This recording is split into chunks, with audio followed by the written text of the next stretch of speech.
शास्त्रों में मोक्ष का अर्थ ये भी बताया कि जो ऊपर के लोकों में चले जाते हैं, धरती पर जन्म मरण के चक्र से छूट जाते हैं मगर ऊपर के लोकों में चले जाते हैं। जैसे महर्षि लोक में बड़े बड़े महर्षि बैठे हैं महालोक में, जिसको लोक कहते हैं, स्वर्गलोक से ऊपर महालोक, इसके ऊपर महालोक से ऊपर जनलोक, फिर तपलोक, फिर सत्यलोक, फिर ब्रह्मापुरी, फिर विष्णुपुरी, फिर शिवपुरी, फिर परमधाम।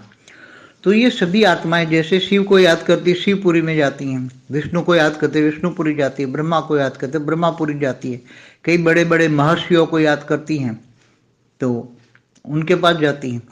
तो वो जन्म मरण के चक्कर में तो निकल गई तो उसका मोक्ष तो हो गया, मगर वो महालोक से या जनलोक से तपलोक से बड़ी बड़ी महान आत्माएं जो महर्षि हैं, बड़े बड़े महर्षि हैं, वो धरती पर आते हैं और धरती पर आकर वो विश्व कल्याण के लोगों को ज्ञान देते हैं। मगर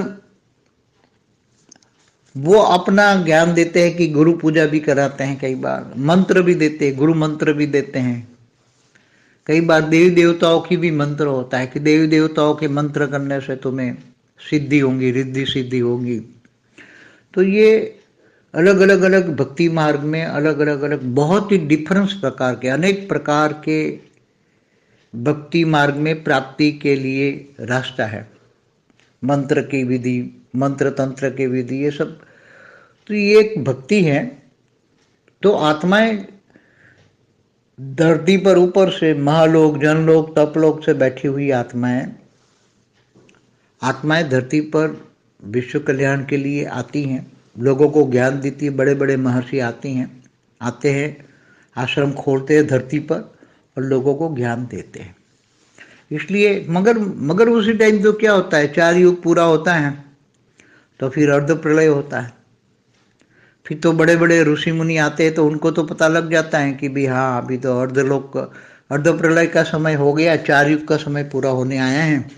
तो अपने अपने जो लोगों को समझाते हैं कि भैया अब अर्ध प्रलय होने वाला है तो तुम चलो ऊपर के लोक में।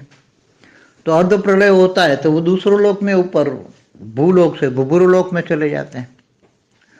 तो फिर वापस जब अर्ध प्रलय पूरा हो जाए, फिर सतयुग शुरू हो जाए, तो बाद में सतयुग के अंत में वो धरती पर आते हैं, दोबारा ज्ञान शुरू करते हैं, आश्रम शुरू करते हैं, ज्ञान देते हैं।